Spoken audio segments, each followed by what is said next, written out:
Alrighty, welcome and thank you for joining our webinar today, you guys. Tips to remediate your vulnerability management program, featuring guest speaker Paula Januszkiewicz. Paula is founder and CEO of Secure and is also an enterprise security MVP and was named by SE Magazine as one of the top women to watch in security. She is one of our favorites. Guys, you are in for a real treat today. And she's in Vienna right now, so treats are her are her strong suit today. You're also joined by BeyondTrust product manager Alex DeCosto, who will run us through a brief overview and demo of BeyondTrust Retina vulnerability management products. So after Paula's portion, please stick around for that and he will dive into Retina. My name is Sarah, your webinar host today. A kind reminder to please submit your questions via the GoToMeeting console anytime throughout the webinar, and we'll cover your questions at the end during our Q&A time. Also, today's session is being recorded and you'll receive a follow-up email containing links to the recording and the slides shown here today within 1 to 2 business days from now. The slides can also be immediately downloaded via the handout section in the GoToWebinar console.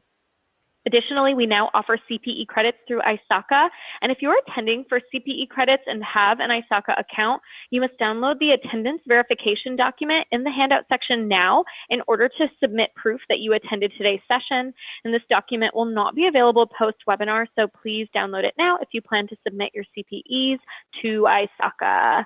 At this point, let's hand it on over to Paula, who's going to jump right into her presentation. Paula, hello, and please take it away. Excited to have you here today. Fantastic. Thank you so much, Sarah, for the great introduction. And yes, indeed, I'm in Vienna right now, and it's like super beautiful weather. So if you're in Vienna, you are probably experiencing the same part. Now, just a few words regarding the quick intro. As you see, this is how I look like. That's my picture. And my name is Paula, and today we're going to talk about tips to remediate your vulnerability management program. So normally and usually when I'm presenting, it's more of a technical presentation. Today it's going to be the mix in between a little bit of a soft presentation from the management perspective as well as a couple of supporting technical demonstrations that you guys should know about. Yeah, so that's going to be the plan. You can also see me at various conferences like Ignite, Black Hat. Also, I'm going to be in Vegas. So if you are technically well, in Vegas as well, then of course absolutely you can also visit me in this area, yeah? And I'm gonna be there delivering the training and also the Arsenal presentation. So that's a bit of a setup.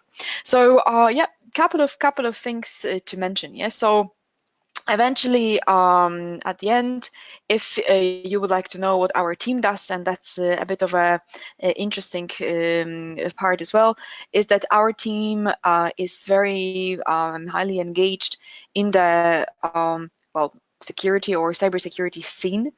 Right now, we have grown up even a little bit more to deliver cybersecurity services to our customers, because right now there's 38 of us, and we just hired a new person literally today. So it's a happy news because it's not easy to deal with cybersecurity in the organization, and that's why basically we also discussed the cybersecurity and the vulnerability remediations today. Now, finalizing my intro part. If you are interested, then of course there is this 1 day to Windows Forensics Mastery course that we are advertising, and this is something that is like learn forensic in 1 day.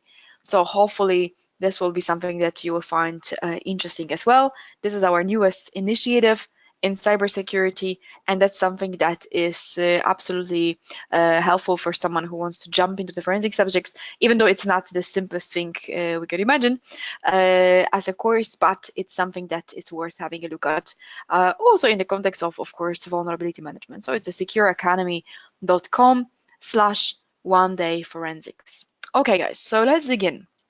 So at the very beginning, it is crucial to mention one thing, that within the cybersecurity, it's always a matter of 3 things. Yeah, so we've got awareness, behavior, and culture. And when we are thinking about vulnerabilities and all the other misconfigurations, as we could say, it's not, of course, only that. It's also how people deal with different types of situations in the organizations. And before we start this presentation, I would like to share with you a bit of a story that I'm pretty sure you could have a chance also to experience at some customer size, or maybe you are experiencing this in your own organization. But effectively, what's the situation is that every single time we start some kind of assignment with a customer, usually, I mean, we can hear that, hey guys, come over, check our security, verify our cybersecurity posture. We want to know how good we are and what kind of mistakes do we make, and eventually, how can we correct. But that particular single customer, not really laughing at the customer because that's not what I want to tell you, but it's actually quite an interesting story, said that, hey guys, yes, so we are doing this annual checks. You need to come over and you need to have a look, but you need to know a couple of things. One of the things is that we do security very well. And eventually we've got these three different spam filters. And they said, yep. And we are like, why three? So they said, well, we've got three of those because we want to be 100% sure that if one spam filter doesn't filter out things, then the other one will do, etc., etc. So we're like, okay, why don't we just have one that is like configured very well? And they're like, no, no, no, it's never that one can stop you. Okay, I mean, that's some kind of an idea that we can follow, yes, nothing against that. Yeah? But eventually what happened is that when we are getting into this infrastructure, and this is actually a big, very big customer in the Middle East, we are checking out, okay, what do we see in this network? And we can see that IT personnel is actually violating basic security principles of, for example, not leveraging, not using NTLM version 2 for authentication. And we are like, okay, so they could be all patched, but there's lots of different types of dependencies in between systems that are just failing. Let me give you another example. If you do have SQL Server installed in your organization, yep, like who did that? Because if this was installed just like that, 100% the SQL Server is not encrypting traffic from one location, which is an application, making query to the SQL Server. And that is something that is super easily spoofable. And this is one of our typical attacks to deliver while we are at the organization. Yeah. So coming back to the story, because there are so many examples for that, what we decided to do is a little bit of a social engineering activity. So we decided to start the responder attack while we were presenting to IT personnel on their desktops every single time they were asking for that, like a short name or eventually IP address, but short name was the case. So WPAD, the resource record for the proxy. Then we were presenting the logon prompt. So like, you know, when you were authenticating to the network, you can see that. And then the question is, what did they do? And as you can easily guess, they actually entered their passwords. So the username and password. Why? I mean, where's the context for putting that data over there? But they were like, oh, okay, just another service that is asking me for the username and password. So what they did not request that, but they were so used to do it that they did that. And eventually, without pretty much checking on anything, within day number one, we were able to get access to, with the administrative privileges, to the one of the most serious organizations in the Middle East. Yeah. So what we are saying over here is that vulnerability management is an absolutely complicated process where when we think vulnerability and we think only systems, that's of course a very important part of it. But what is also important is how do you approach these vulnerabilities? So how do you manage those? Who does this? With what frequency? What's your status checks? And of course, do we care about the training of people in our organization? So that's why I put this slide over here so that we've got awareness, that we are aware of what can happen because we analyze our environment like 100%. We did the risk assessment, but not in a very dry way, but in a very practical way, so that someone who has experience comes over to the organization and says, so I'm super aware of cybersecurity. I see this kind of technical problems over there. And these problems can be brought to you by people as well. So people need the training in that area. You need, for example, code execution prevention in that area, etc. So that kind of analysis is needed. So very practical approach from the someone who is actually having experience in evaluating the organization's posture. So that's why we've got awareness, and behavior is we act. Yeah, so we do manage these vulnerabilities, and culture, because this is basically what we all care about. And employees in a certain organization need to know that even though organization is having this kind of password policy or account lockout policy, or in general the lock policy, when you stand up and you go and make yourself a tea in the kitchen, it doesn't really matter, because what matters is how you or how your people, your team, react to these kind of rules. And if they lock the desktop when they stand up, that's awesome. But effectively, when they stand up and they're like, oh yeah, I count on my organization because they're gonna lock my desktop within the 10 minutes, that's amazing. No, it's not amazing, because 10 minutes, it's the time that is more than enough to actually deliver a certain type of attack which is related with the data theft. And that is actually quite easy to execute. And that's what I personally do when I deliver the social engineering tests. So I'm counting for that. And within the different types of social engineering tests, I could see people just standing up, and they're standing up for the moment, so there's no need to lock the desktop. Oh yeah, okay. So that's why smart cards, for example, or different types of access tokens, it's a good way to log on to systems, because I mean, let's be fair, nobody really likes to enter passwords while we are logging onto Windows, especially if you get a long one, then that's just not pleasant. So that causes a very cool violation here of like, oh, I will not log the desktop because I will need to put this password again. So we need to find out maybe a second way of how we are able to authenticate. Just a thought in that particular area. That's why, having these examples in mind, we've got awareness, behavior, and culture. So different types of approaches at once, how we are able to approach the cybersecurity by our employees in the organization. Okay, so moving forward, just to give you a little bit of an example, awareness comes with experience. And what we mean by this is, simply speaking, the situation where, how am I supposed to know how the hacker looks like? Or how am I supposed to know how that spam looks like if I haven't seen it before? I don't know what's this. Yeah, so, or maybe I've been on a training, and that is like anti-spam training that companies do, or as a part of the cybersecurity awareness programs. So, and I had like a maximum point, so I'm kind of expecting that I'm going to do amazingly. No, absolutely not, because people's imagination is absolutely not limited. So having this in mind, we need to learn based on our experience how to act.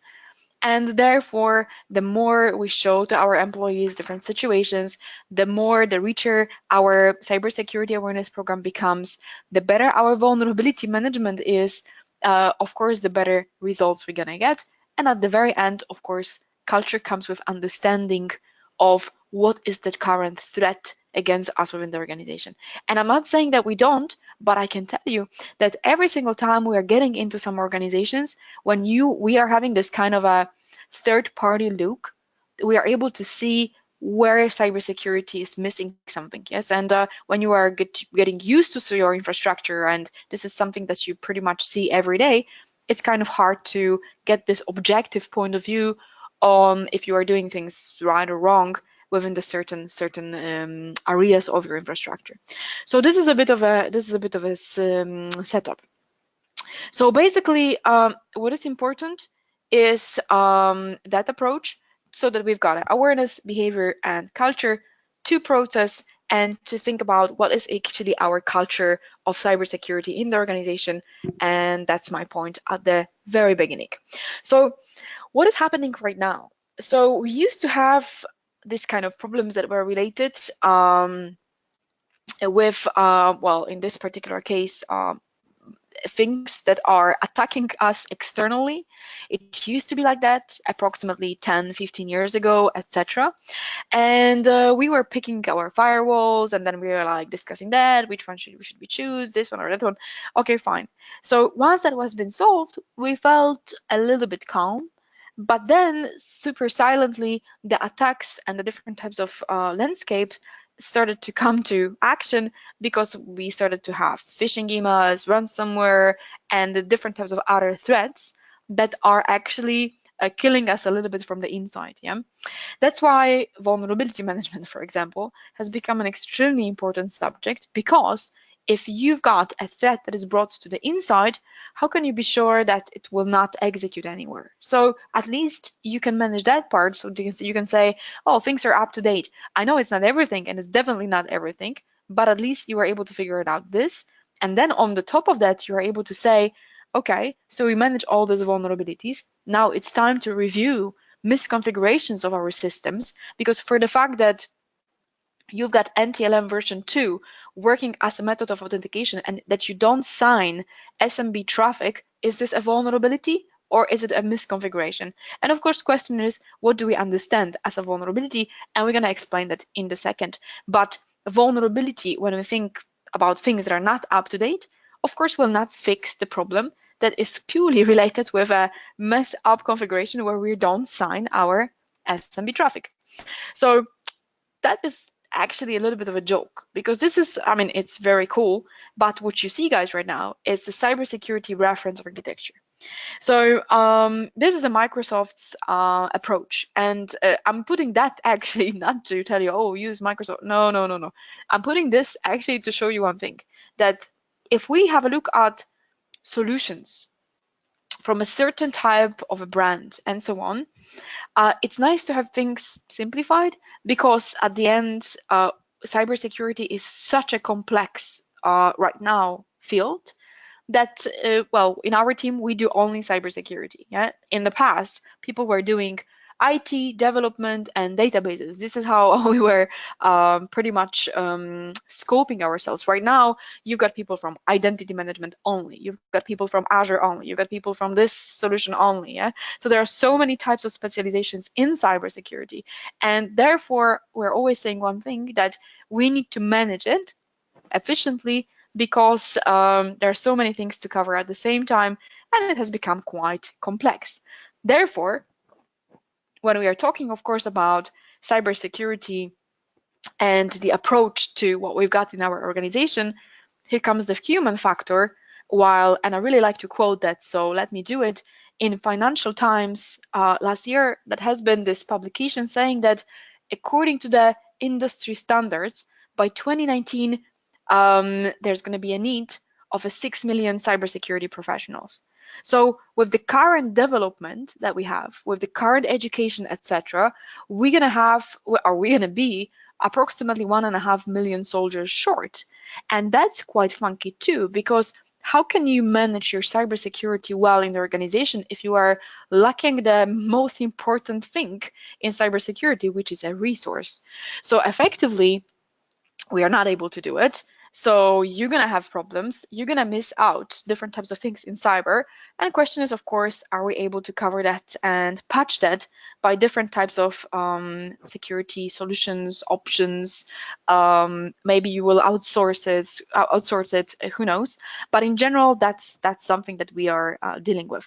It's a good news and bad news, by the way, when you look at this. It's a good news for those who are consultants.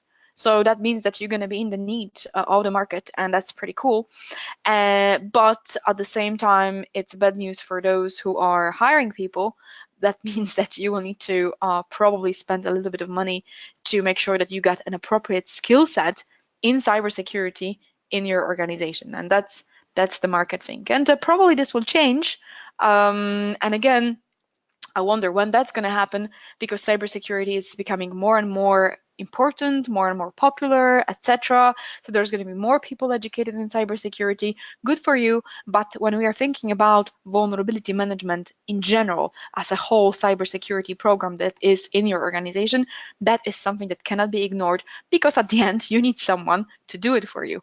And that is the perspective of the market that we have right now. And I'm pretty sure that we all have the same problems, so that if you want to hire someone great in cybersecurity, that's a bit of a case. Yes, that's the first thing. Second, sometimes we wonder what should be this appropriate skill set for those who are about to be hired in cybersecurity. Yes, what does it mean to be great in that subject?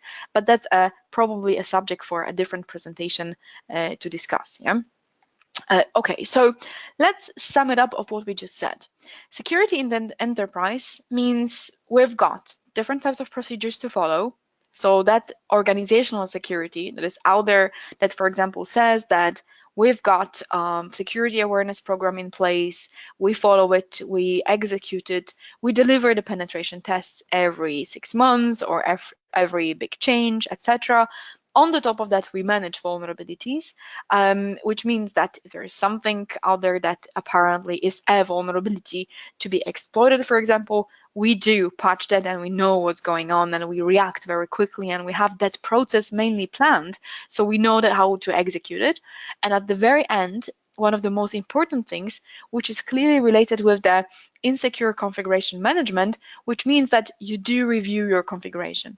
And I'm very happy to see, I will tell you that our customers, they start to actually add a configuration review, as we call it, to the project of penetration tests. And I really like this kind of penetration test because this is really where the value is brought into the field, so that you don't only like hack, you also bring the value by using the knowledge to say like, hey, that is misconfigured and that potentially could be the problem, but not from the outside, meaning if the hacker comes over, plugs in the network cable, whatever, connects to the network, and then what are we able to see? So maybe that's not a problem, but maybe this is actually a problem of some information being exposed internally, so that if you have a big team that is working for you, you don't really want someone stealing credentials of someone else just because there is a service that has been misconfigured in that server. Yeah? So suddenly you have 50 developers logging onto that server, but everybody could be that guy. Yeah. So we don't want that kind of situation to happen. And this is all about awareness and secure workplace and how do we work, so how our servers are configured in order to make sure that that type of data doesn't leak. And that kind of things right now are definitely missing at our customer sites. So configuration review and this very mature approach of understanding how the process of logging on somewhere looks like and how different types of connectivities in between servers are done when we've got this database server, as I've mentioned at the very beginning of the presentation. So the SQL server, do we have the tabular data stream encrypted or not? Yes, and as I mentioned, we have never seen an organization that had it done well, like 100%, and that's a bit of a pain. And the same story is with the SMB relay. There's always some kind of a traffic that is not signed, and even though they do that, there's something wrong always, but then they do better, and then we've got a secure customer at the end. So, but that's happening super rarely, yeah, because environments are big and there are always different types of situations that disallow us to set that 100% secure, but then you can make some exceptions and manage those as well. But then it means we should perform the insecure configuration management. So we manage this, and we are absolutely aware that that SMB cannot be signed in between these two boxes because that is not supported XYZ, but we need to, of course, handle that exception. Yeah. So this is a little bit of a comments regarding the vulnerability management from the very beginning. Yes, so let's get into some stats at the very beginning, and then we're going to move forward to some examples. So yeah, these stats is more like a picture kind of to support what I'm saying right now, but eventually 87%, and this is like the most interesting statistic over here, of the security of the companies that were breached, they didn't have a security awareness education program in place. Yeah, so that is quite sad, because it also shows that the human factor, it's important, but security awareness is not only that, it's also IT that might not be security aware that they're supposed to do something. Yes, and that's why I'm saying that education of the team within the cybersecurity of what is to be managed, it's an absolutely crucial thing before we even start thinking about the vulnerability management program. Yeah, so when we are talking vulnerability management, what's that? Because all the time, I got it in the title, I'm using this term all the time, but I think it's worth to define that before we move forward. So basically, what is important to say is that vulnerability management, it's not a penetration test. Now, why do we say that? Because very often, again, when we talk to different types of maybe future customers, or maybe not actually, sometimes we are like, hey guys, do you need a penetration test? We're happy to help you, blah, blah, blah. Yeah. And then sometimes we can hear that, oh, no, we don't need a pen test because we do the taram, vulnerability management. And then we're always like, oh, is this really someone who knows what these guys are doing? Because to do vulnerability management, they kind of like think that by analyzing their environment and technically checking out, oh, this thing is up to date, or this thing isn't, that's enough. Yeah, but absolutely not. That's why we were saying before that we've got insecure configuration management. So all the dependencies, that's crucial. SMB relay attack, guys, that I've been showing on the Beyond Trust webinars a different amount of times, it's a great example of lack of the real vulnerability management. Yes, so in general, vulnerability management should involve also the configuration management, insecure settings, etc. And when we think globally about the vulnerability management as not a technical process, that should also, of course, involve who is assigned to that particular role. So we need to have appropriate resources. So it's not only a technical process, but it has a lot of different types of surroundings that can boost it to make sure that this process is, of course, efficient. And when we think about that, of course, within the vulnerability management, we've got 4 different types of steps to rethink. So we've got a discovery, reporting, priorities, yes, and the response. So effectively, once we discover a problem, then we need to report it, understand it, define how to manage it, eventually prioritize it. So say like, okay, this is a critical vulnerability, that setting needs to be changed, whatever that vulnerability is going to be about. Someone found out that the SQL Server password, it's like SA, okay, fine. Yeah, so this is something that should go on a high priority because to exploit it is absolutely easy. Yeah? And then response, of course, we define what we are supposed to do. And then basically this, when we think about it, that falls into a bunch of categories regarding the risk response. And then we've got the remediation, mitigation, and acceptance regarding the different types of situations that we encounter. Now, whenever we are thinking, of course, about the scopes of vulnerability management to understand of what's going on in our infrastructure, there are also a couple of things to focus on. And what I decided to do in this presentation is to divide it into 4 areas. It's always nice to put something in some boxes because it's easy later on to sum it up in our heads and take some actions. Yeah, so we're going to start with secured identities. Then we've got information protection, so vulnerabilities related with the information protection, threat resistance, so things like executing code somewhere, etc., and things like secure devices. So it could be a vulnerability that if, for example, I lose my laptop, will someone be able to get access to my data? Yeah, so secure devices, it's also something that involves that problem. So let's have a look. Yeah, and let's start, of course, with our secure identities. So the first part is secured identities.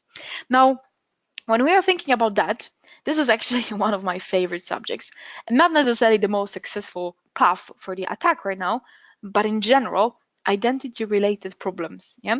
So if I do store password somewhere, is it safe? Okay. Yes, no. How do I know? That's the first thing. Second, is it shared with someone? So if I do put a password in the configuration somewhere on that server that is used by team, yeah, how can I be sure that that particular account is safe? Or if there's a server that is used by many types of people in a team at the same time, what's the assurance that their identities are safe? So these kind of things, they come out from the technical knowledge at the end. And this is only how we are able to make these decisions or take these decisions regarding the secured identities here. So what's the most successful path? So at the very beginning, and that's going to be quite soft. So if you're on a technical side, I am too, by the way, that you might be thinking that, oh, this is really easy, but not really, because when we think about the process, this is really how the whole thing happens. And in our team, we have a new statement to describe that, of what we're going to be talking about right now. And this is something that is called a kill chain. Kill chain. So what's the kill chain here? So the kill chain is that user does something, so that later something happens, there's this lateral movement. This is how we managed to jump from one server to another, and effectively we managed to become a domain admin. That's the kill chain. So the user was the first part of the kill chain, and at the end we call it a kill chain because that could kill infrastructure. So what is your kill chain, guys? Or what are your kill chains? Can you put them on paper or somewhere and define that, oh, like in the worst case scenario, if I do this kind of simulation, if that user does this, that could be a potential massacre for our infrastructure. Yeah. So what is your kill chain when we are thinking about the vulnerability management? So typically it is this way, but there are plenty different types of systems in every infrastructure that I'm pretty sure you might not feel comfortable about. Define that, yes, and then think, of course, and have this approach of how we are able to manage that process. So we've got healthy computer, user gets an email, usually there is an attachment in this email, there's a link in this email, there is a request to do something in this email, and when the user does this, then basically there could be potentially some code executed on the user's computer. Now, question is, of course, is the user privileged or not? User might be privileged, might not be privileged. We may not be, for example, up to date. There's a vulnerability being exploited on this computer. There is a misconfiguration used. That particular attack is launched from that user's computer, and we are right now sniffing for the unsigned SMB traffic, and we are waiting for the IT personnel to use the short names or eventually IP addresses for the SMB relay attacks. So they do it. You manage to capture certain types of authentication response as a matter of NTLM version 2 authentication, and then problem is ready. Yeah. So just an example, of course, yes, but this is basically our kill chain here. So could be that we are hunting for identity this way, or maybe user is just a local administrator, then it's already bad, and then eventually someone from the help desk, so more privileged user, logs into the certain device, and then we're able to steal this identity. Now, we could be thinking, okay, how this is happening? Well, for example, and again, switching a little bit to the technical side, we could have over here things like impersonate a client after authentication privilege in Windows. That means that every single time the user authenticates, so impersonate a client after authentication, so every single time the user authenticates, we're able to take over the user's identity just because we have this privilege. And again, not a big deal. It's not a vulnerability in Windows. It's a feature, maybe, but do we manage this? Yeah. So this is basically what we mean by vulnerability management. Not necessarily that is a vulnerability, but it could become a vulnerability if it's used in a certain scenario.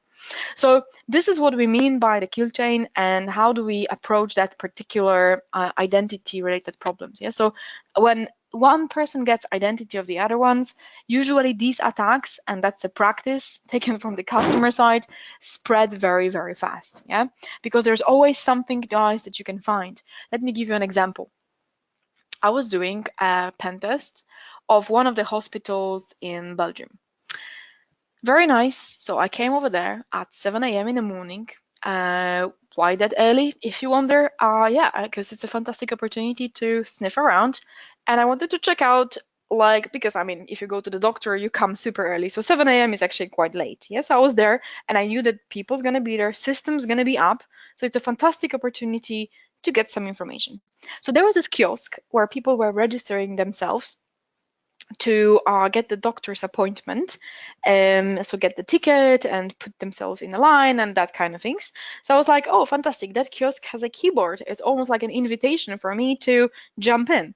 So yeah, this is exactly what I did. I came to the kiosk and I took a keyboard, and there was this full desktop app, and you would not believe, and it's actually quite shameful to admit, that what I did like shift, shift, shift, shift, sticky keys, I came out of the full desktop app, and then I got this beautiful Windows 7 out there, and then I checked out, is this machine in the domain or not? Nope, it was actually a standalone machine, but the user that was running this application, this kiosk application, was a local administrator. I'm like, please, no. Okay, so what I did, that kiosk had access to the internet. Amazing. I downloaded my tools. So this is actually part of our secure tools. So CQ hashdom version 2 to extract the hashes. Bang, bang, extracted hashes, got the MD4. And what am I supposed to do right now? Well, easily pass the hash. So let's do it. So pass the hash was like super easy to be executed. And I did pass the hash to one of the servers out there. And unfortunately, that worked because even though the workstation was from the outside of the domain, the local administrator's password was actually the same. Taram. So effectively, I managed to get access to the server. I was reviewing the server's data. I found a web config. In the web config, there was a clear text password for the connection string. And I'm like, wow, it could not be simpler. And then I used that, connected to SQL Server. SQL Server was misconfigured. It was running as a local system. I managed to make a memory dump, and I became a domain admin. And the only thing I could hear is the breath of grannies and grandpas waiting for their turn to register at the doctors. Believe me, it was really stressful, but managed, yes? So I created myself an account, and eventually I was able to get access to that particular server later on. Before really I started tests, the only thing I could do is to take a network cable and plug in myself into one of the sockets out there, and that was working. So this was unmanaged as well.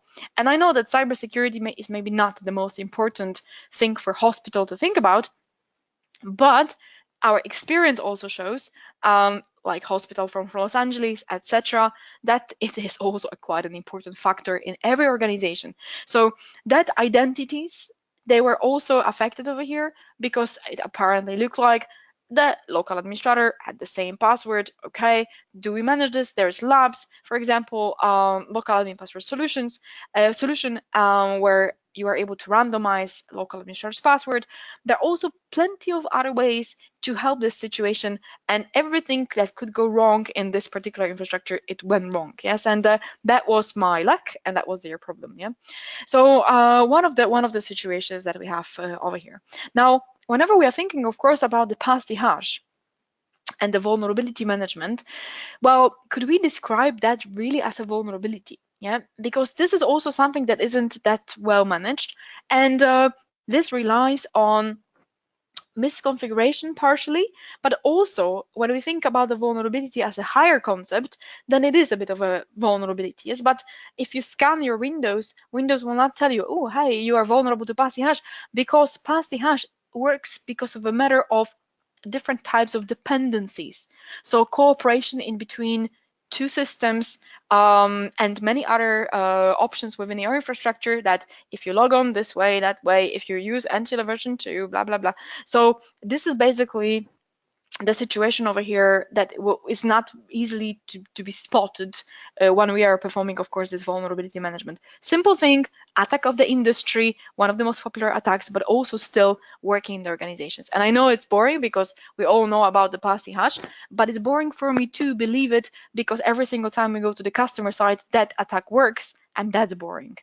So pass the hash technique is about extracting from the user's computer local hash of the administrator, like in this hospital that I'm describing right now, and also taking this hash and performing the lateral movement in between two workstations using this hash and authenticating with the hash.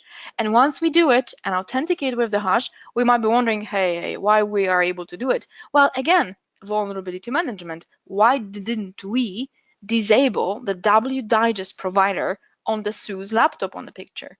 So wdigest, it is a DLL that is loaded as an authentication provider through LSAS, Local Security Authoritative System, that has been set years ago, that don't use it because it's old school, because it accepts hashes. It's almost like accepting the clear text password. So, well, we could be asking ourselves, like, why didn't Microsoft doesn't disable this? Well, because some of you might be still using it as a matter of compatibility, but to be sincere, I doubt. Yes. So why didn't we disable it? Why that passy hash works? It's a question to you. So later on, what we can do, we can perform the memory dump. And again, what comes over here? A debug privilege. That's the first thing. Second, what comes over here? A possibility to create remote threat in LSAS. So once we got anti-exploitation solution, once we got code execution prevention, this situation will never happen. Now again, this is an attack of an industry. It's just like certain that if someone's going to be in a position to execute it, these people will do it. Yes, and that's a bit of a problem over here. Okay, following up, what we got later, once we have Sue's credential, then basically we're taking these credentials and then we're authenticating to the other server. Yes, and then we are becoming whoever on that server. We're able to have access to data, etc. We're able to make a memory dump over here. Maybe there's a domain admin who is logged on.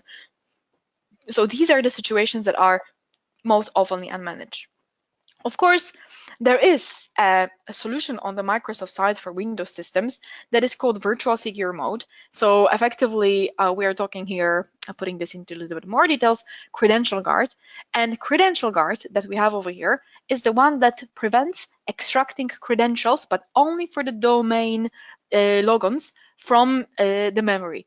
But what about IIS? What about services? Service account passwords? What about those? So guys, if you check out the Beyond Trust webinars, I've been talking about that so many times. So effectively, you are able to see we've got this password bonanza webinars where we are discussing how to extract passwords from every possible place in Windows. And yes, there are over 20 places in Windows where passwords are reversible. So not only you are able to extract it, but you are also able to decrypt them and read them and use them later for the lateral movement. So there are so many places. For the fact that we've got credential guard in Windows 10, we could be like, okay, this is amazing. And yes, we're supposed to do it. But so what if there are 19 other places to extract the credentials from? And that is something that needs to be managed in the organization. Okay, so we've got this. Now, following up for the information protection, this is a bit of a technical picture, but if you store some information in the operating system, we should always know A, what kind of information is this?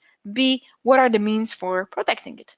So we are talking here about not only data security, but also like documents encryption, etc., but also different types of secret security. Yeah, so for example, if we do have these service accounts and the passwords stored eventually, how we are able to protect this. And unfortunately, guys, not always you can do it just like that. Yeah, so we could use GMSAs for the service account, okay, fine.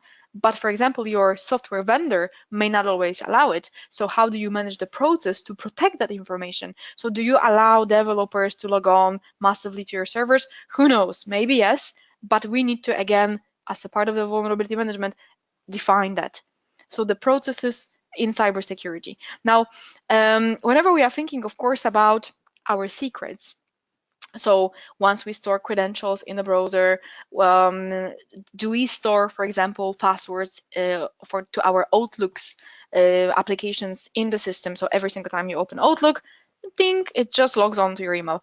Okay, awesome. But who has access to that? And I can tell you that that information is stored always or almost always in the roaming data of your profile or in the local area within your profile. If you do have roaming profiles, maybe you do, maybe you don't, then that information goes out on the file server. Now, that is decryptable by your domain admin. Always. Yeah, that's the principle of a data protection API within the domain. So every domain admin has an absolute power of getting access to secret information, even your personal accounts, whatever you store out there, etc.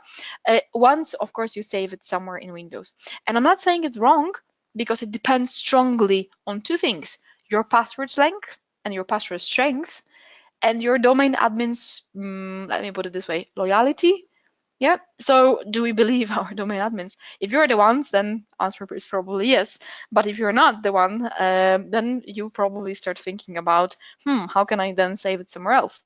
Well, there are different apps that you could use for that. It depends, of course, if we are talking about the password management for the different services, infrastructure related services, or if we are talking here personal. Let's talk about the infrastructure related services, because that is something that we are referring to on this enterprise level presentation. So if you do have, and you do, different types of systems that you manage, as an IT team. Question is, of course, how do you store your passwords? Because one thing is like, oh, we've got this system and all these passwords are stored over there, etc. Okay, awesome. But how do you get access to that place? Is the password in your head? Is the password in your key pass? Is the password or whatever? Do you use it for the smart card? Do you log in with the token? That is also quite important to spot because, again, one of our latest pen tests, literally, I managed to get access to the password server of that organization. I would say it's a quite of an irony because I implemented that to increase the security, but then it appeared to be a complete mess because what these guys were doing, they stored the password to log on to that password server in their browsers. Okay, awesome. So if you take over their identity, you are able to also decrypt that kind of a value because in Windows, it all relies on the data protection API. So it's always good to define that process. And as I mentioned before, have the skill chain defined so that you are able to understand how someone can kill your infrastructure. What could be this potential point of entry? Yeah? Okay, sometimes within the organizations, we've got this situation where we've got cache logons, and these cache logons, it's something that it's quite funny because sometimes we are discussing over here something that we call cache credentials, and these cache credentials are the ones that are quite I would say funny as well, because sometimes we're like, oh yeah, this is dangerous. No, lots of misunderstanding in this area. Yes, so there's no information that we can protect by managing cache credentials or cache logons, I can tell you that. And cache credentials or cache logons, it's more of our comfort. So use them as you want to. Our team reverse engineer them. And this is, for example, quite oftenly in the different types of security policies within the organizations, that you should like maintain only one cache logon data on the machine. Absolutely not. It doesn't matter because I would say the algorithm or the function that you use underneath, it's called PBKDF2. And that PBKDF2, it is actually, as you see on the slide, it is actually a function that is used as well by things like KeePass, LastPass, and all the other password managers that could be also for the personal use. Yeah. So this is something also to take a note. Big misunderstanding in this area for the information protection to have a look at. Okay, learning points for information protection and secured identities at the same time. So we've got a bunch of things, yes? Service accounts passwords, they are stored within the registry. We need to be aware of that, yes? Privileged users, they have sometimes more access than we think. Sometimes it might be a matter of inappropriately managed permissions. Sometimes it might be a matter of inappropriately managed privileges. Some of the users, they have a possibility to read sensitive areas within the operating system, like system, security, etc. That is something that you need to spot as a part of the vulnerability management. And of course, don't get too excited about the new security solutions that are out there in Windows. They're amazing, but they don't fix everything. And when you enable credential guard, for example, just like that without planning it, not only it will not solve all of your problems of identity, but it will also and it can bring some issues regarding the, for example, authentication to the domain when you have still a D or DES used within the part of the Kerberos. Yes, so best practices analyzer to be run on the different types of machines in order to be able to implement these amazing solutions as a part of the vulnerability management. So we definitely shouldn't get too excited, but planning is everything. Threat resistance, yeah, a couple of things to mention here. So I was mentioning all the time this SMB part, so SMB signing. Yes, this is an attack of an industry again, something to be definitely not forgetting. Vulnerability management, it's correlation in between different systems, and SMB signing, it's when you do that, it's solving lots of different types of attacks in that matter because you are not able to spoof that type of a traffic. Of course, SMB is just one of the hundreds of protocols that you have, but eventually this is something that is as well to be spotted. And eventually when you enable that, not every system supports it, but you need to do a little bit of analysis to put that on. This is more from the technical point of view, absolutely, but also one of the most important things when we discuss the vulnerability management. And of course, this is a little bit of a technical details of how can you do that. Now, one of the things regarding the threat resistance is how do we actually execute the code? Because for the fact that something is vulnerable, okay, well, not okay, but eventually someone managed to exploit a certain vulnerability that was maybe like a 0-day or something. You didn't patch that system because there was some issue with the patching process or whatever the reason is. We need to analyze of how in our organization we are able to execute the code.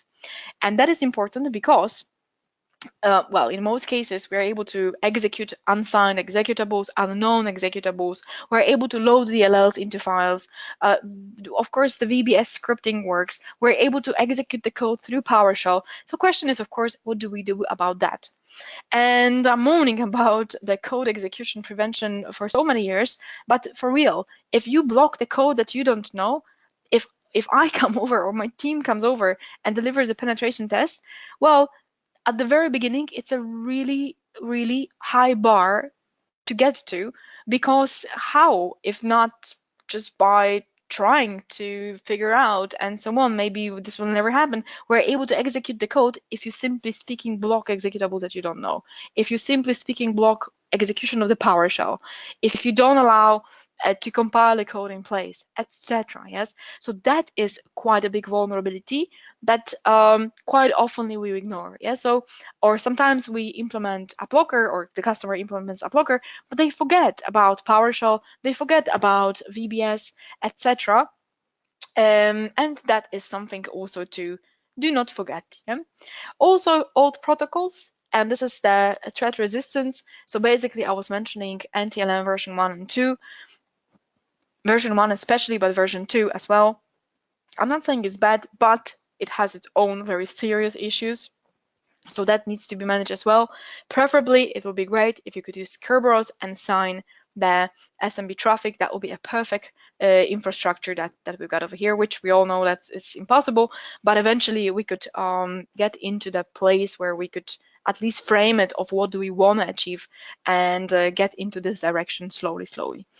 Okay, if it's about the secure devices and finalizing our presentation, but still we have in a summary 5 important and technical points to cover. So make sure that you're going to stay as well for that part. So we've got a secure devices and of course things like configuration of the service account. Yes, things like configuration of the web services. Yes, so IIS configuration. Web server is the server where many people log in. Okay, so how do we make sure that the unknown code will never execute? How do we monitor, how do we deliver these security operations so that we are able to have all the people logging on and then we know basically who is logging on where? So this is technically something that we understand by the vulnerability management. And at the end, secure devices versus trusting solutions without knowing how to break them. That's actually my favorite part to cover. And I'm always telling here the story of my grandfather, who is actually one of these grandfathers that have in a garage like 1,000 screwdrivers hanging on a wall and all these collections of different types of shims and things that you will never believe that exist. But my grandfather is an absolute fan of fixing things and breaking things and fixing things and breaking things. So that's what he does. And as a child, I asked him once a question like, why are you doing this? And he's like, oh, this is very simple because it's mine and I need to know how it works. So it's a bit of a that. This infrastructure is yours. This infrastructure is what you invest to. It's absolutely impossible to know to skip the moment where you will miss how to fix and how to break that particular infrastructure. So this is basically something to cover. Let me give you an example here from the IT. We've got Sysmon to monitor different processes, execution, and so on. It's a free tool that is delivered by Microsoft. Awesome. Everybody gets excited about Sysmon. Me too. But do we know that drivers of Sysmon service can be loaded and unloaded by using FLTMC tool? Okay, what does it mean? It means that the service will be still working, but the driver will not monitor your stuff. So when you monitor the health state of a service, you're going to be like, okay, that service is alive, so it's all good. No, it's not, because there is a driver underneath that has been unloaded. And yes, it can be unloaded without the reboot because it's a mini filter driver. Okay, so are we aware of that? Once we are, fantastic. Yes, we are able to understand on how we're supposed to approach this. But at the end, there is also humans. Yeah, so all the social engineering parts. And that example that I gave at the very beginning with our customer in the Middle East, where they claim that they have all the amazing stuff, but eventually people inside from IT made mistakes. Well, reason number one, why human factor is important, because security is both reality and feeling. So feeling means understanding at the end. Yes, so that's why I was saying at the beginning, the culture, of course, is driven by understanding. Yes, so when we feel it's okay and reality is okay, then we are on a safe side. But when there's no match over here, and we feel, because we don't have knowledge, that that thing is okay, but reality is not, that's why a cybersecurity becomes a problem. And then that's when the vulnerabilities are exploited. Not every attacker is that smart. Good for us. They're getting smarter and smarter since cybersecurity is getting more popular, but still that's a bit of a case, because you know your context, you know your infrastructure, you know its weak points. These guys, they don't. Yeah, so they have to spend their time, and that is something that is working on your favor. Now, technology, absolutely, but humans, of course. And again, one of the things is coming up as a story over here. It's of course social engineering, where, for example, I managed to get access to the infrastructure just because I was nice to one guy in the elevator. Yeah, so he let me in, and he said goodbye, have a good day, and I was like, perfect, yes, let's start the project. So this is something to also take into consideration. As a part of the presentation, which I hope you're finding useful, I'm attaching the best of a breed security framework. So all these areas where vulnerability management should happen. So have a look at this and verify and pinpoint all these areas where you are managing something or not managing something. But this is very useful for all the people that are responsible for building a cybersecurity strategy in the organization. Yeah. So how do we manage things in HR security? Okay, it's also more of an organizational than technical, but part of that is technical. Like, for example, in the middle, you've got infrastructure security part. Also worth having a look at is, from the vulnerability management perspective, knowledge-wise, different types of standards. There aren't that many standards around. So you've got NIST, you've got 27 series for the ISO, and so on. So basically, this is something also to have a look at if you want to know more in that subject. And the summary, I've got for you the following: 11 key cybersecurity questions, not for now, to download this presentation and to have a look at. Yeah, so anything which is really related with what kind of areas of cybersecurity are you responsible for, and technology-wise, 5+1 points to focus on. Privilege access management. Yep, so one of the biggest vulnerabilities in the infrastructure is that there are too many privileged users and they can do too much. Incident response plan: when you get hacked, what do you actually do? And whitelisting, because vulnerabilities and exploitation is related with executing code. So question is, how do we manage that? And what kind of type of code can execute in your infrastructure? That's what we've been just saying. Hardware-based credentials protection. So credential guard for the domain credentials, but not only that. Yes, so in general, to think about where and how do you store credentials. Number 5, automation level master. Is there something that you can automate? Because not automated things are usually misconfigured and they do bring lots of threats to the organization. And the last step, organizational one. So point number 6, testing yourself when you can. So that's the moment where you are able to analyze and perform that vulnerability assessment and vulnerability management in the organization to make sure that you know what you are actually standing on. At the end, of course, to mention, if you are interested in more, in this case, forensics, have a look in our one-day training that we host. It's absolutely a new thing. When I'm talking for a whole day, that's a lot of talking, but still you are able to become more aware about how to perform the forensics in your organization. And of course, the quiz 2.0 to challenge my team and myself in the cybersecurity. Most welcome, no registration, just pure fun. And no, beyond trust, guys. Stage is yours. Thank you so much. Thank you, Paula. I am, let me switch my screen over. 1 second. Main screen.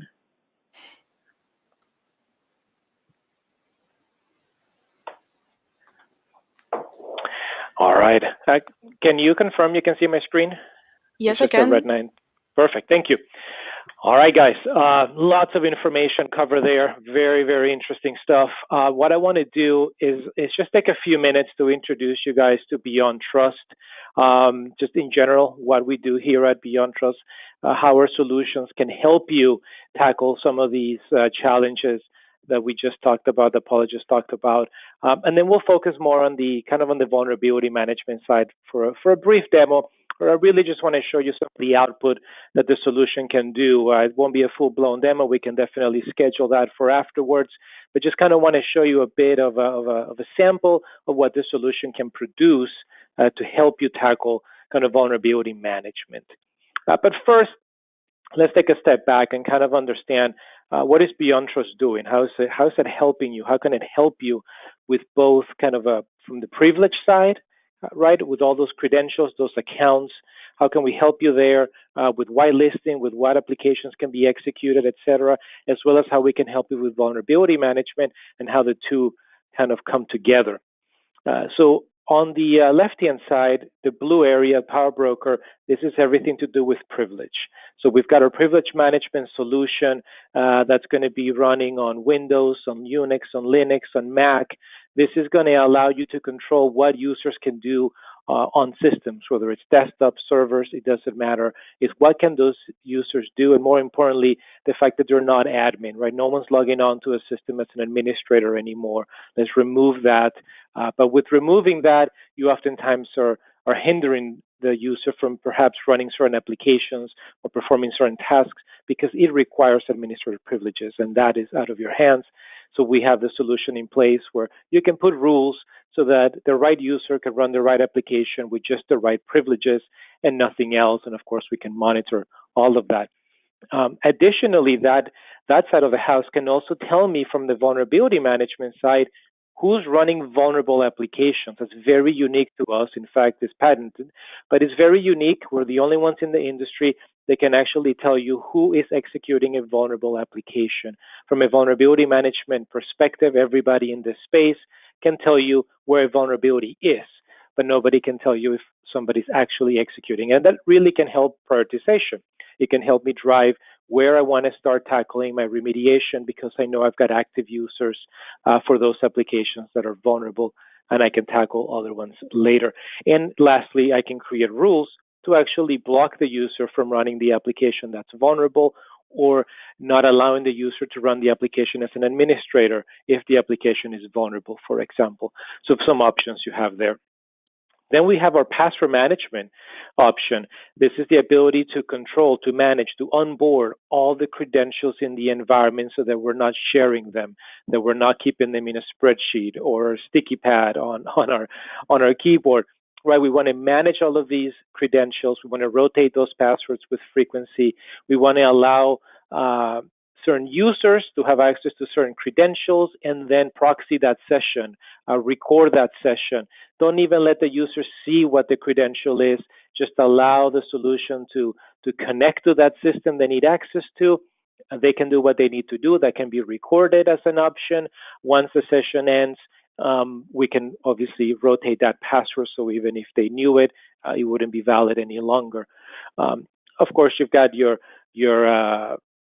authentication, or I should say the ability to set permissions before I have access to a particular system.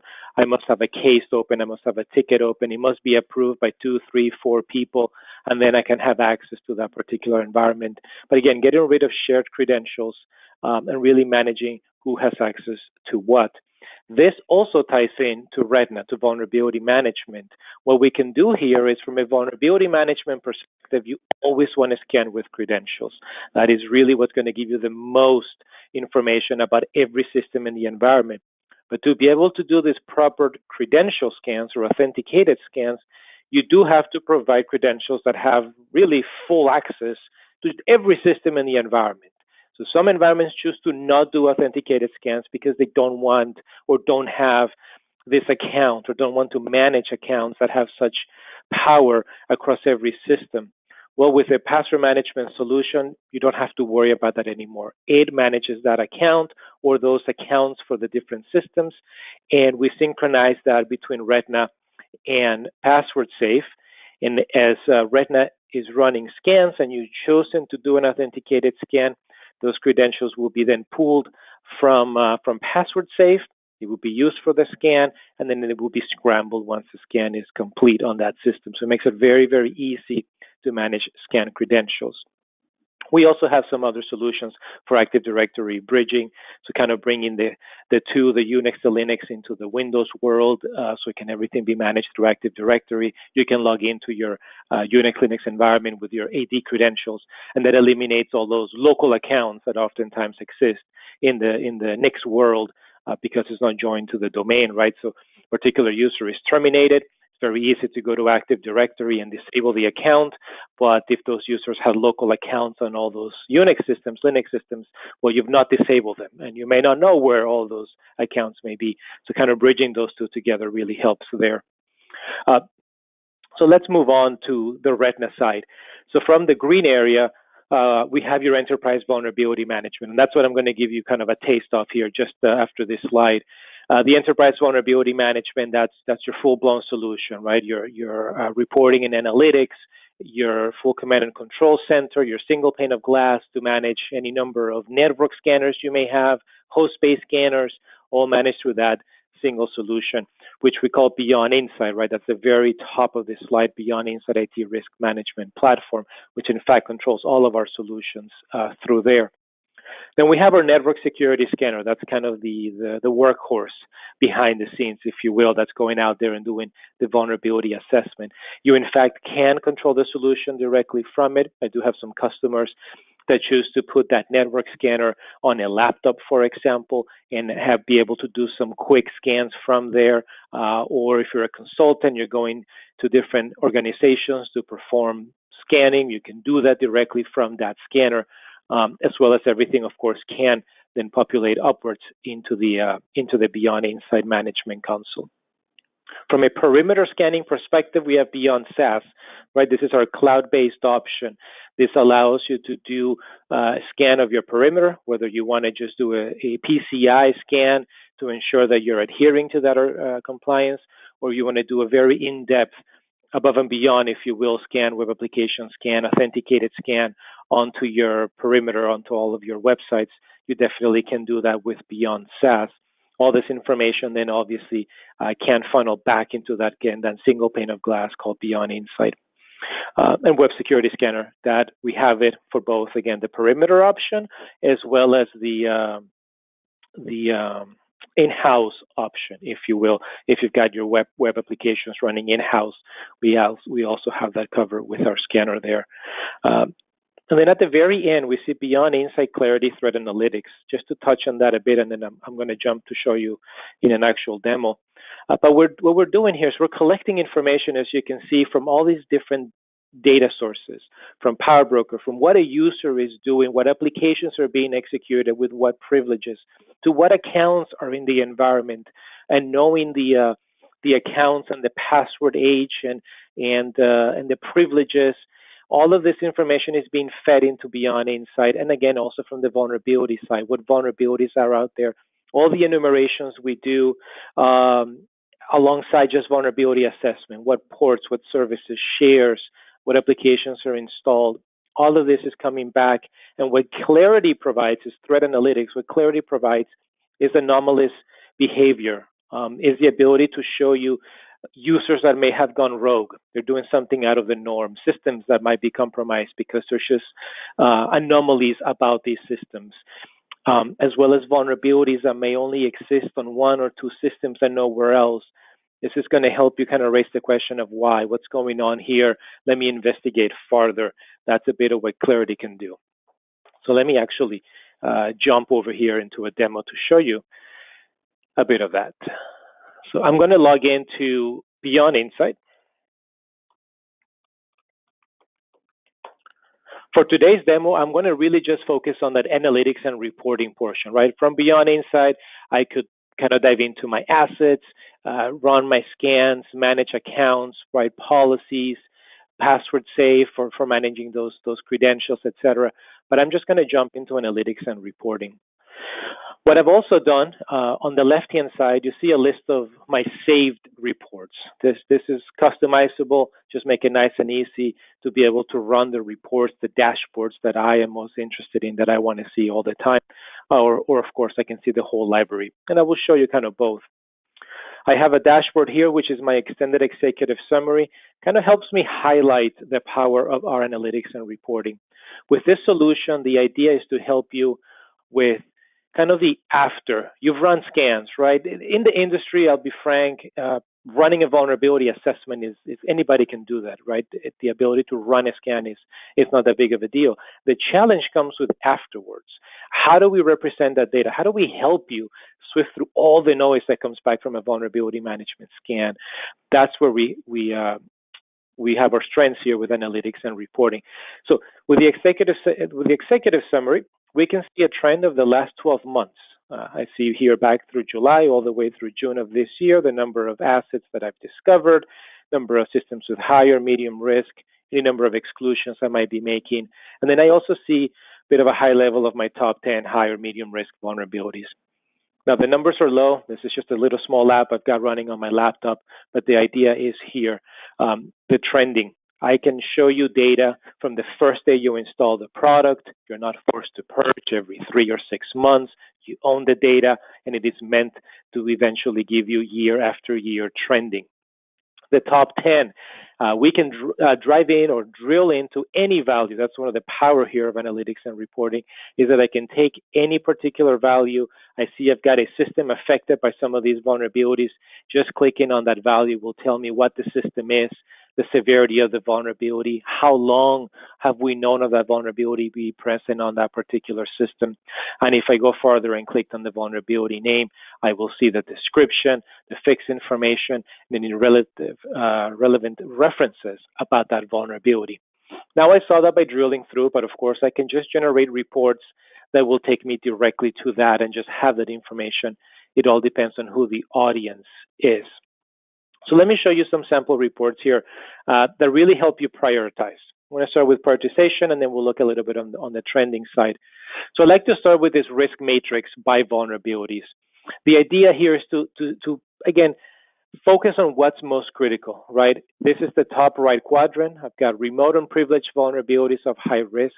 I've got 18 of those vulnerabilities, in parentheses, a one that represents that one of those 18 vulnerabilities is actually exploitable. I can click on that 18, and I will see what those 18 vulnerabilities are that are most critical. Severity ratings, CVSS score, PCI rating, whether or not it's exploitable. I've got the one that is exploitable here within this list. And then the number of systems that is affected, that each of those vulnerability is affecting. So it gives you kind of a nice glance as to where you need to prioritize without, again, having to look through a laundry list of data, kind of that phone book worth of data that oftentimes comes from a typical vulnerability report. The other one that's very nice here, and I've got to switch windows here, but it's the threat analytics, because it kind of plays to the theme of the threat analyzer, sorry. It kind of plays to the theme of prioritization.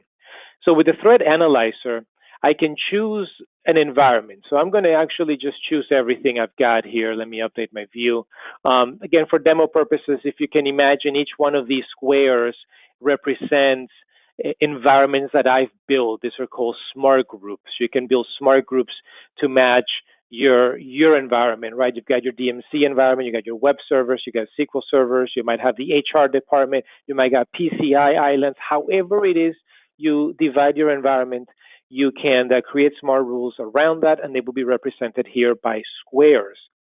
The idea is that the bigger the square on the screen, the more at risk that particular environment is compared to the other ones, right? So it helps me easily prioritize visually. As I go into any one of those environments, I can start to do some risk reduction metrics. I can start to understand how each of these environment security will improve if I take the, top 20 vulnerabilities and address those, for example. I'm going to bump this up quite a bit. Maybe if I remediate the top 80, I will see my asset risk jump from 8% to a 67% improvement. My vulnerability count will go down, and also there will be 25 assets that would be affected in this particular group. And I can also see my trend over the last 12 months as my asset score, my vulnerability score, etc., for that particular environment over the last 12 months. And I've got a risk reduction worksheet that allows me to see what are the action items I need to take. What are those top 20, 50, 80 vulnerabilities in that particular environment that I need to address, sorted by severity. And then also I get a nice count, total number of systems affected at the very end. So I know, again, how to really prioritize my efforts.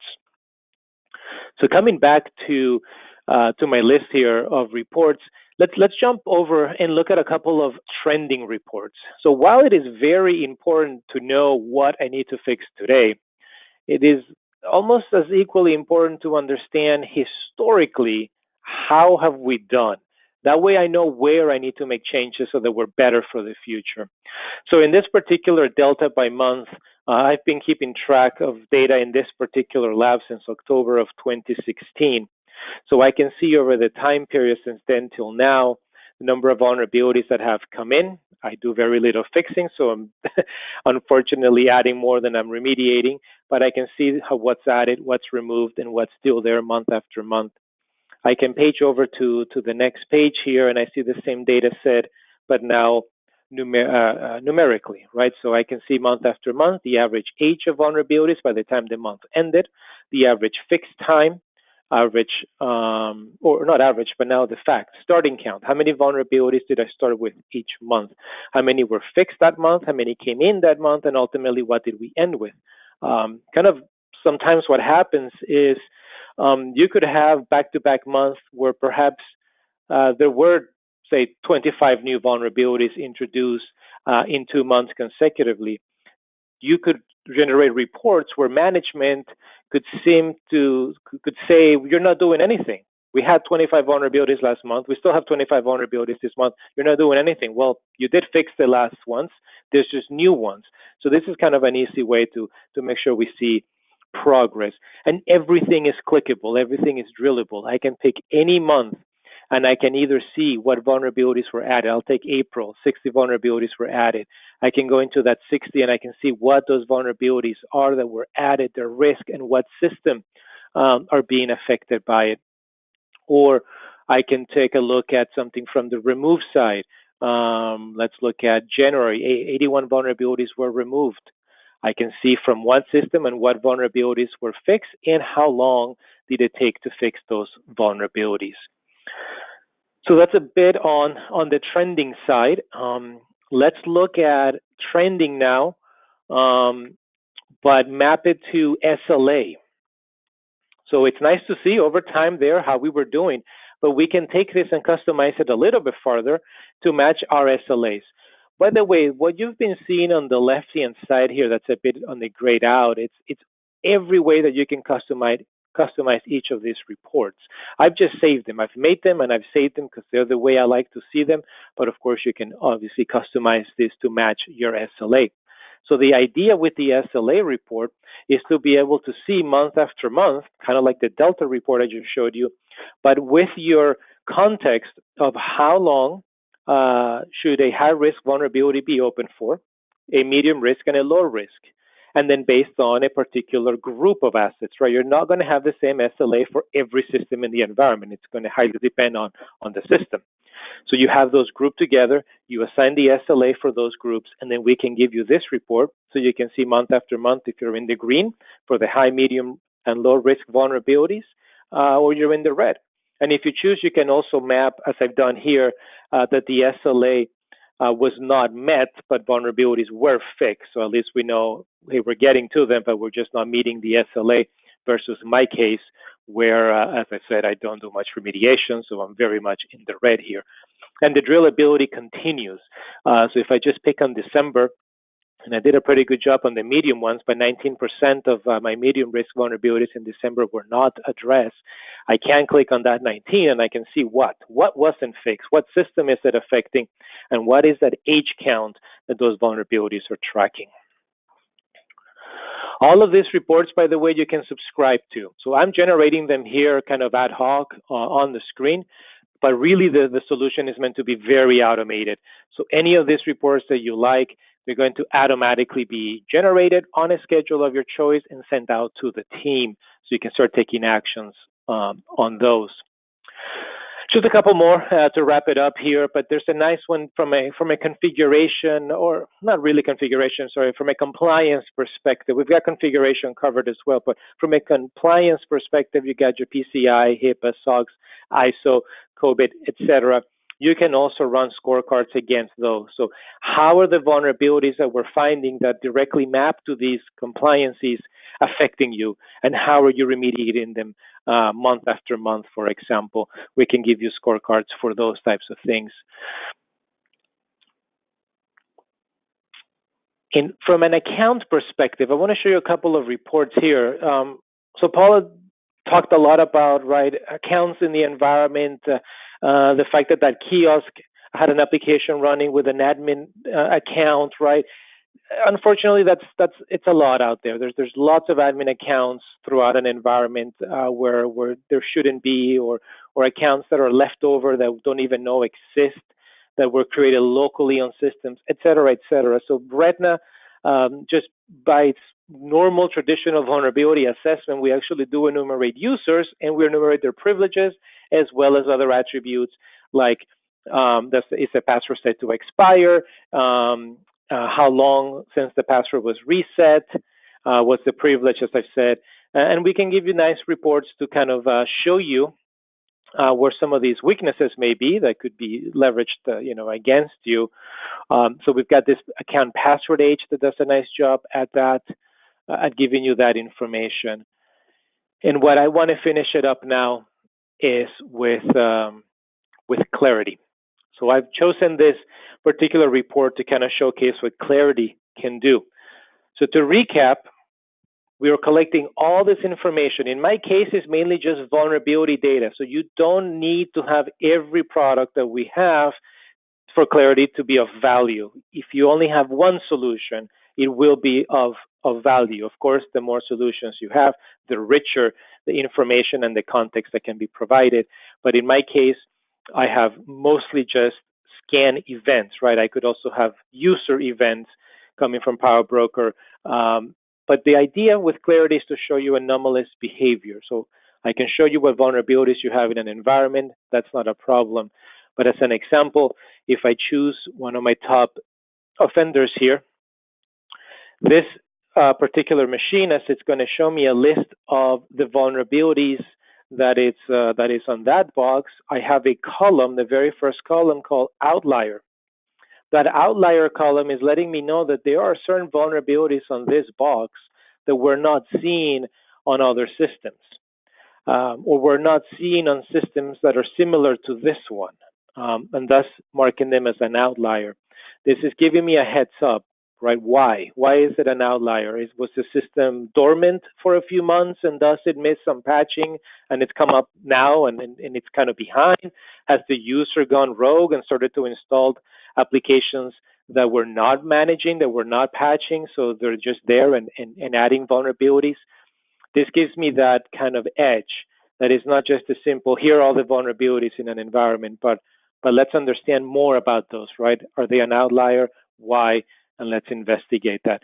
And if we have the Power Broker side of the house, I can also see user behavior, right? Is the application being launched for the very first time? Is an application nobody else is running? Is the application vulnerable? These are also key values that Clarity can provide for me. So I think we're almost at the top of the hour. So Sarah, I'm going to pass it back. I think let me put up the poll. Perfect. Thanks, Alex. While you're doing that, I'm going to go ahead and launch the poll. Based on what you guys saw and heard from Alex and Paula, would you like to schedule a personalized one-on-one demo with a Beyond Trust security expert? If you select yes, somebody will be in contact with you to schedule that demo or that conversation and walk you through a more thorough demo of either our Power Broker products or our Retina vulnerability management products. So I'm going to leave this up. Let's dive into a couple of questions. We have just a couple minutes left. So let's go ahead and jump in. So Alex, does Retina scan for configurations? What are the best practices? Yeah, so I didn't get to that on the demo, but yeah, we do scan against like CIS, benchmarks, DISA, STIG, Gold Disk, Microsoft Security Compliance. We've got a very extensive library of best practices that we can scan against, not just vulnerabilities. Does Retina offer an agent-based scanning option? It does. So from an architectural perspective, you can install Retina as a network scanner, kind of the traditional way of doing vulnerability management. You also have the option to put agents for host-based scanning on Windows, Linux, and Mac. Great. Paula, so have you seen an organization where pass the hash was not working? No, not really. Every single time we're doing the pen test, there's always some kind of two systems out there that share the same credentials. So that, especially in the domain, that's the case. So absolutely, you're always able to somewhere extract these credentials from memory or some database, etc., and you can perform the passy hash. And Paula, how often should we be doing an assessment? So the assessment should be always done, well, it depends on the size of the organization, but at least once a year and after a big change. 1 year, it's a pretty long period, but at the same time, it's a super short period to introduce something new in the infrastructure. So that's why we're always saying 1 year, but the big change is also triggering that process. All right, guys, it's been 90 minutes. So I know we could probably keep talking about this for days and days, but we want to be cognizant of your time and get you guys back to work and doing your thing and being successful at vulnerability management. So a reminder that you will receive a follow-up email containing links to the recording and the slides from both presenters shown here today within 1 to 2 business days from now. And also a reminder that if you are reporting your CPE credits to ISACA, to please download the attendance verification document now. You'll find it in the handout section. And remember that you are responsible for reporting your CPE hours earned directly to ISACA. So a big thanks to our experts, Paula and Alex. Thank you guys so much. Please go drink some water. I know it's been a long session. We really appreciate you guys being here today. And thanks to everybody who attended live. Have a wonderful rest of your day. And we'll see you guys at the next one. Take care, everybody, and goodbye.